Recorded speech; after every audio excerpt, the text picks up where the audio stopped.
Cultural rights are the most neglected category of human rights since the adoption of the Universal Declaration of Human Rights in 1948. Why this neglect? The reasons are complex and varied.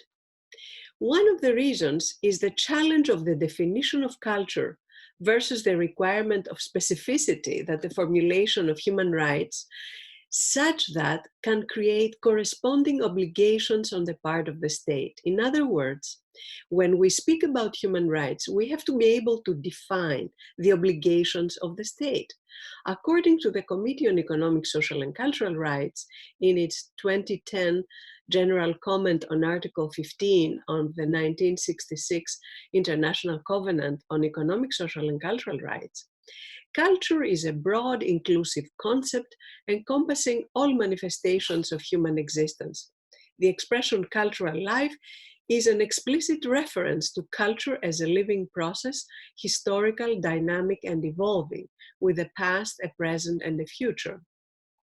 The committee considers that culture encompasses, among other things, ways of life, language, oral and written literature, music and song, non-verbal communication, religion or belief systems, rites and ceremonies, sports and games, methods of production or technology, natural and man-made environments, food, clothing and shelter, and the arts, customs and traditions through which individuals, groups of individuals, and communities express their humanity and the meaning they give to their existence and build their worldview, representing their encounter with the external forces affecting their lives.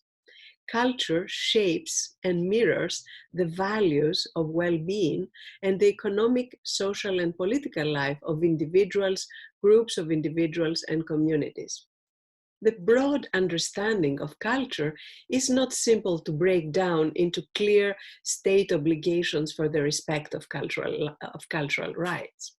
Another reason for the neglect of cultural rights is that for human rights thinkers and advocates, cultural rights have evoked the possibility of undermining the universality of human rights. Yet another reason is that for many, cultural rights are thought to be a luxury, something that we seek after we ensure our other basic rights. Fourth, others have been ready to see culture as a commodity to be bought and sold, but have not been ready to see the moral and thus the human rights aspects of cultural rights. Lastly, for states, cultural rights raise the fear of group rights, minority rights, that the state is quite defensive about and feels existentially threatened from. It is against this large map of the challenges that cultural rights face that we have to see the claims of indigenous peoples for recognition and respect of their cultural rights.